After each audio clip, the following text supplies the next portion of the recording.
Bonjour à tous, c'est Anfeller du Web Teacher. Alors, la question qu'on se pose aujourd'hui, elle est très simple, elle est souvent posée par les élèves, par vous. C'est, monsieur, est-ce que c'est vrai que le soleil va exploser un jour? Est-ce que c'est vrai que le soleil va mourir? Et là, sur cette question, on peut répondre tout de suite. Et par l'affirmative, le soleil, oui, il va mourir. Il va mourir tout simplement parce qu'il est né et il vit, c'est-à-dire qu'il a une activité physique, et ensuite, il va mourir parce que cette activité va cesser. Voilà. Alors, grosso modo, au cœur du soleil, c'est très très simple. Il y a énormément de matière. Cette matière s'est condensée au départ, il y a 5 milliards d'années. Beaucoup de matière dans des gros nuages de gaz qu'on appelle nébuleuses. Ces gros nuages de gaz se sont condensés et de temps en temps est née comme ça une étoile, c'est-à-dire un soleil, parce qu'il y a eu à ce moment-là suffisamment de matière pour qu'au cœur de cette boule se déclenche une réaction atomique. La réaction entre les noyaux de tout petits atomes, les atomes d'hydrogène, qui se mettent entre eux pour fusionner. Quand ces atomes fusionnent, eh bien, cela libère beaucoup d'énergie.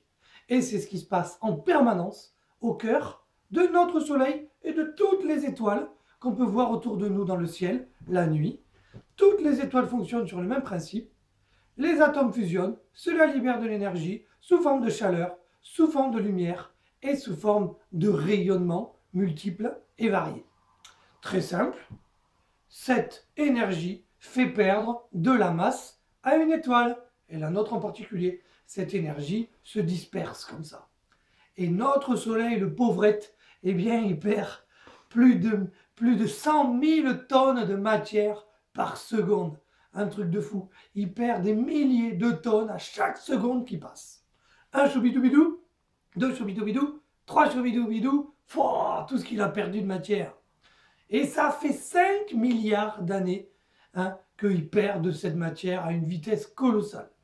En 5 milliards d'années, depuis qu'il est né, on estime à peu près à la moitié de sa masse qui a disparu, qui est partie autour de lui sous forme d'énergie. Oh là là, c'est une catastrophe, alors on va bientôt tous mourir. On va crever, monsieur, on va tous mourir, on va disparaître, monsieur. Alors rassurez-vous, vous serez mort bien avant le soleil. Parce que le soleil, on lui donne encore quelques milliards d'années de vie. Entre 4 et 5 milliards d'années de vie.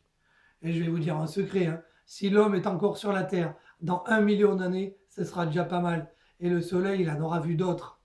Alors, en fait, ce qui va se passer, c'est qu'en fin de vie, dans quelques milliards d'années, il va devenir très gros en se refroidissant, puisqu'il n'y aura pas assez de matière forcément pour déclencher une grande fusion.